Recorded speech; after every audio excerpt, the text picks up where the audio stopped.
And so I walked out there and I'm talking to her, and she's really, really agitated. And she's like, I'm just disappointed. There's not this, there's not that. And I was like, well, hang on a second. Mm-hmm. I was like, you don't need a 4Runner. Like, you need a Highlander. No, I don't want it. I don't want it. And I was like, why? You're listening to the Auto Advice Podcast, brought to you by Toyota of Cool Springs. Hey guys, welcome back to the channel. I am Ashley Calderon, one of the finance managers here at Toyota of Cool Springs, and today I have Justin from our sales department with me. Hello. How are you this morning? I'm doing good. I'm glad to be here on the Auto Advice Podcast for sure. Right? So yes, Ashley, let's get to it. This is your first episode, isn't it? It's my first episode. I've done a few ads, but it's the first episode of the podcast. So yeah, welcome. I needed to get on it. So here we are. We have a good time here. Awesome. So today we are talking about the two most popular mid-size SUVs that Toyota has to offer, the Highlander and the 4Runner, of course. Mm-hmm. And so I figured I'm kind of a 4Runner nut. Okay. And obviously you're supposed to know everything about all these cars. Right. We could kind of go back and forth. For sure. And kind of discuss the primary differences, because I feel like there's a lot of customers that are out there, they're on your mid-size market, right? Right. And they'll come in thinking that they really want a Highlander or that they really want a 4Runner, and they don't even realize that what they really need is the exact opposite of what they came in here to look for. For sure. So what would you say is probably the best feature of a Highlander? I'd say the 3 rows. It's one of our biggest mid-size SUVs. So you do get the 3 rows, and it still drives like a car. Right, because it's built on the Avalon platform. Correct. Right. So it's on a car chassis. Yep. So it's going to give you that smooth drive, but you're still in the SUV, so you got all the extra space. Right. Versus the 4Runner, which is built on the Tacoma platform. Correct. So it's going to ride more like a truck. Right. Definitely more of a sporty feel. Mm-hmm. Definitely more rugged, right? Right, exactly. Some people like the rugged feel, though. Some people like the rugged drive. So. They do. I liked driving it. I felt like I was secure and I was sturdy, and, I like something a little bit more eye-catching, if you will. So I know, like on the 4Runner specifically, you've got 3 main trim levels, right? Mm-hmm. You've got an SR5, you've got the TRD series, and then you've also got your Limited. Correct. And then it kind of subcategorizes out. You've got SR5 Premium, right, and then you've got TRD, right, TRD Sport, Off-road, the TRD Off-Road, right, Premium Pro, yep, and then your Limited, which is kind of supposed to be the top of the line as far as your luxury components. Exactly. But really, let's be honest, the Pro kind of sits up there at the top. Like it's definitely sits at the top. Yes. Yeah. That's the one that everybody loves. A lot of people want the Pro, but then again, they might be getting an off-road premium, something like that, something close to the Pro, but maybe like more cost efficient, because they look a lot the same. I mean, they're essentially the exact same vehicle, with the exception of maybe like your Fox suspension and things like that. Right. All your TRD off-road series are still going to have your crawl control and your terrain selection and things like that. You've got your skid plate. They're going to have the TRD wheels, except for the Sport. The TRD Sport is not, they ain't the same. They're just not the same. But like the Highlanders, for instance. Yes. I feel like on a Highlander, you get virtually more equipment on an XLE Highlander than you would even on like some of your premium lines on a 4Runner. Right. They're definitely more luxurious feel.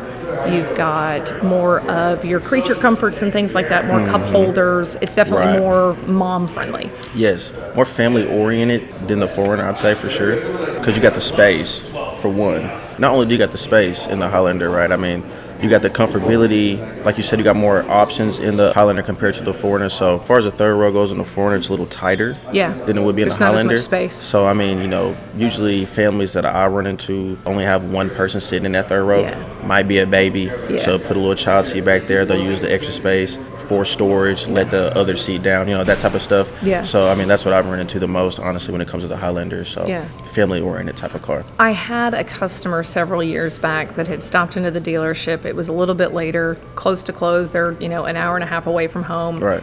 And the salesperson came and asked me, they're like, hey, Ashley, will you come talk to this customer? Like, she's kind of irritated. They drove a Limited 4Runner. She's just not happy. And I was like, who's not happy looking at a 4Runner, right? Exactly. And so I walked out there and I'm talking to her, and she's really, really agitated. And she's like, I'm just disappointed. There's not this, there's not that. And I was like, well, hang on a second. Mm-hmm. I was like, you don't need a 4Runner. Like, you need a Highlander. No, I don't want it. I don't want it. And I was like, why? They rule it out before they even drive an audience. Stop ruling out cars. Please drive stop. it first, please. Literally, that was my point that I made to her. I was like, look, you're here. Go drive one. And that was what I told her. I said, hey, look, I was like, an XLE Highlander has more equipment on it than a limited 4Runner in essence at the time, right? Yeah. And she's like, I don't know. And I was like, you're here. Just go drive the car. At the very least, you've knocked another car off of your list. You need a new car. Yeah. So she went and drove one. She came back, immediately went straight to the Platinum Highlander that was on the showroom floor. And she was like, I want this one. She was like, you were right. Husband was thrilled to tears because he was tired of having this conversation with his wife about what car to get. She came from a full-size SUV. They were in like a Yukon or something. And she was used to having all the luxury, all the cup holders for all the kids. Exactly. She didn't like how the 4Runner drove because it drove like a truck. She wanted something that felt nice and homey and comfortable, but had every single thing on it as far as your bells and whistles. Yeah. And they were in and out in 45 minutes from the time that I went out and talked to them, just because they wanted to rule out a car that she'd never even sat in. Sometimes you don't know what you want until somebody shows you. So, I mean, that's what we're here for. We try to show the best option available. So. Right. Highlander is still a great option. 4Runner is a great option. Yeah. I mean, it really just depends on the personal preference. Yeah. Overall. For sure. I think that 4Runners are more geared towards, like, they have a cult following, right? Mm-hmm. They are an off-road vehicle. So, big difference, obviously. Your Highlander comes in an all-wheel drive. 4Runner is available two-wheel drive. Not that we do a lot of them. It's kind of pointless. But four-wheel drive, right? Mm-hmm. And in a 4Runner, what a lot of people don't realize that there is a difference between all-wheel drive and four-wheel drive, right? Right. All-wheel drive is a full-time automatic gig, right? Your vehicle is going to automatically sense what's going on. Right. It's going to make the adjustments that it needs to do. Four-wheel drive is something that is part-time in your SR5s and your TRD off-road models. Mm-hmm. You have either a turn knob in like your SR5s, right? And then you've got a manual knob for your TRD off-road series and the Pro, and you're going to manually select whether or not you're going to be in for high, for low, depending on the terrain that you're working with. Your limited 4Runner, however, is a full-time four-wheel drive. For those of you that don't know the difference, a full-time four-wheel drive versus a part-time four-wheel drive. The vehicle is going to automatically make that selection for you based on what your driving conditions are, and you don't have to fool with it at all. So if you are a person who's not comfortable per se working with a manual selection and you don't know how to select what drive mode you need to be in, a limited is probably going to be the option for you on a 4Runner specifically because it's going to automatically make that distinction for you. Same way with your all-wheel drive Highlanders. Right.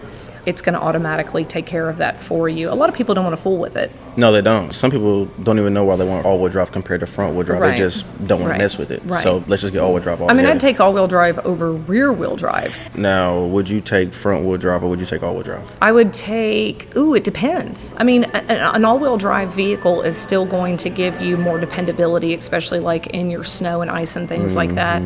I've always looked at an all-wheel drive vehicle as definitely somebody who is more going to be driving in icy snow, wet conditions, things like that. If you've got a long gravel driveway, if you just want more safety and things like that. I don't necessarily think it's a necessity to have. I think a lot of people want all-wheel drive because they think that, like, they hear it and they're like, oh, I have to have that. Yeah, it's like instant safety for you, you know? Right, but I think that a lot of people are buying it not realizing that a front-wheel drive vehicle, especially in Tennessee, for instance, like, you really don't need an all-wheel drive vehicle. The only time you need four-wheel drive is if you are going to be off-roading or you're planning on pulling your buddies out of a ditch. Yeah.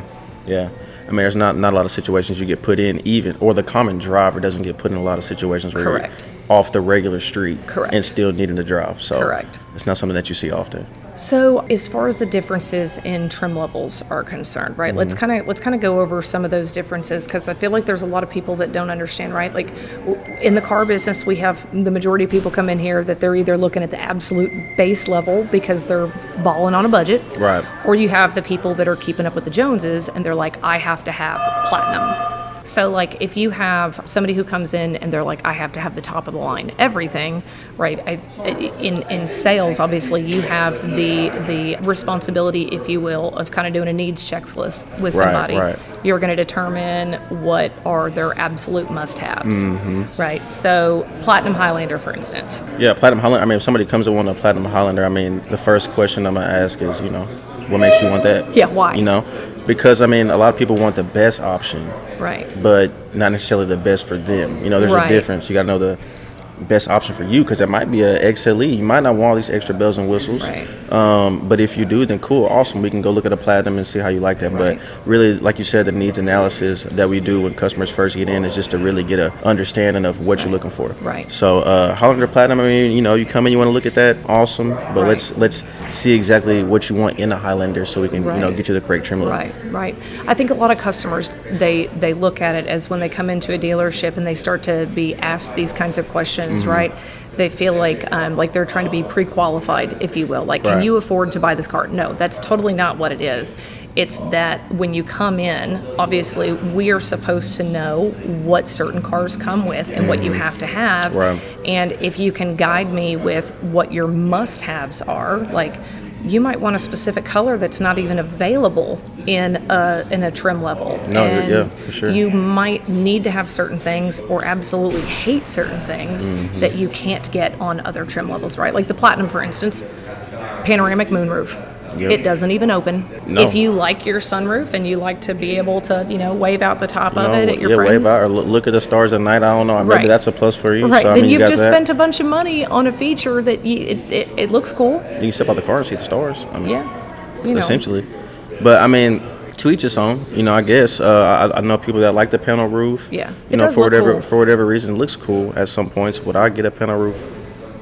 I think I could be good without it. You know, you throw one in for a good price, maybe. Right, you know, maybe. Something like that. Yeah. Yeah, I mean, the 4Runner, you can't get a panel roof. You just got a regular sunroof, and I mean, people are content with that, or even without a sunroof. So. Yeah. My mom, for instance, I had put in a 4Runner at one point in time. She really, really wanted one, and then she went into a Camry, and then eventually into a Highlander, and she loves the Highlander. It is easier to get in and out of. Right. You don't have to climb into the vehicle. You're also not having to like duck down to get into the vehicle, like on your lower vehicles, your sedans and things like that.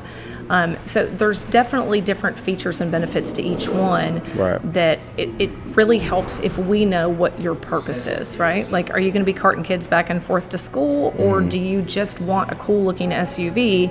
One of the biggest differences between the Highlander and the 4Runner, obviously customization and things like that, right? So for those of you that are actually interested in the customization topic, as far as your 4Runner and even your Highlander might be concerned, we are going to link up here the previous episode that we did specifically regarding customizing your Toyota. So check that out if you're interested in doing some customization.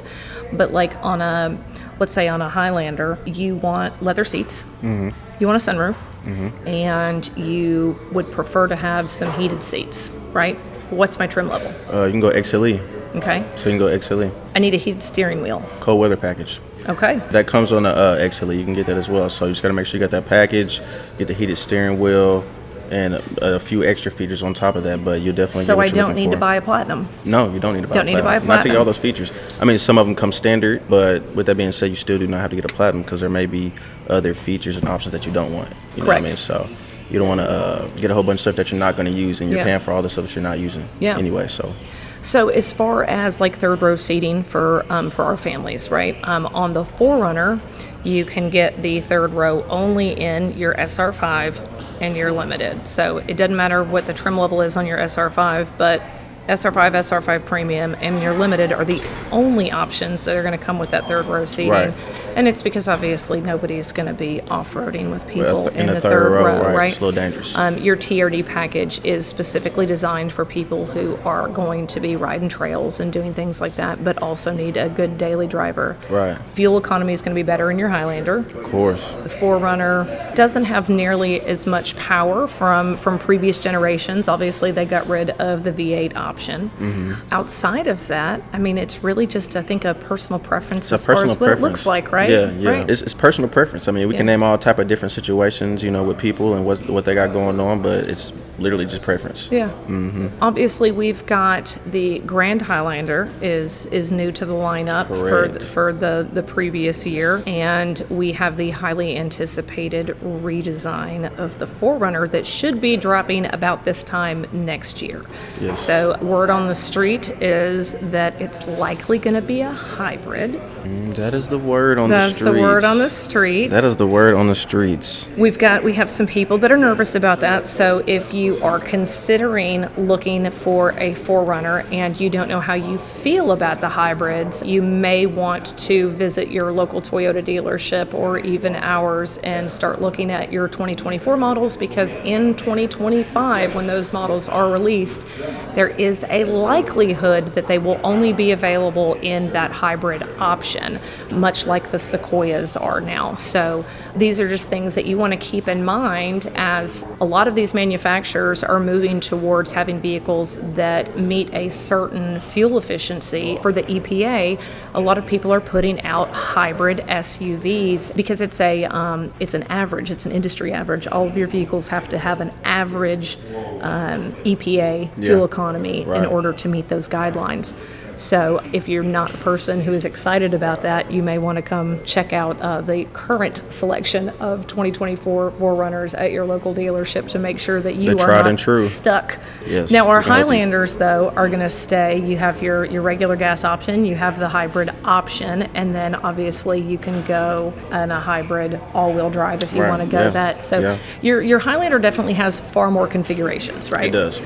You've got, 6 different trim levels, and then you have the option of hybrid or all-wheel drive, and then you can do a hybrid all-wheel drive. So far more configurations as far as the Highlander is concerned.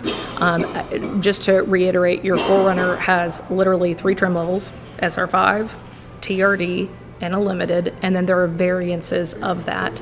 You do have the 2-wheel drive or 4-wheel drive option, and then obviously your limited comes with the full-time 4-wheel drive. Yep.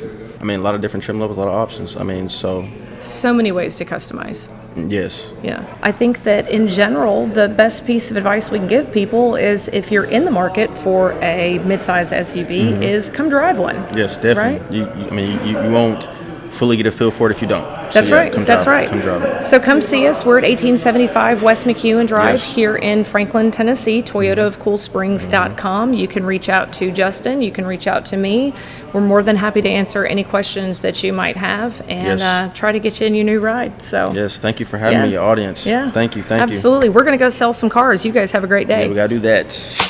Thank you so much for joining us today on the Auto Advice Podcast. If you found this episode helpful, please consider texting it to someone who could use it, and leave a review wherever you're listening, which will allow us to help more people navigate the ever-changing automotive world. The Auto Advice Podcast provides advice and opinions from individuals featured on the show. It is important to note that these opinions are solely those of the individuals and do not necessarily reflect the views or opinions of Toyota of Cool Springs. Listeners should exercise their own judgment and discretion when considering and implementing any advice or information provided in the podcast. Toyota of Cool Springs assumes no responsibility for any actions taken by individuals based on the information or opinions shared in this episode. Please consult with professionals or experts in the respective fields for specific advice or guidance related to your particular situation. Again, thank you so much for joining us, and we'll see you next time on the Auto Advice Podcast.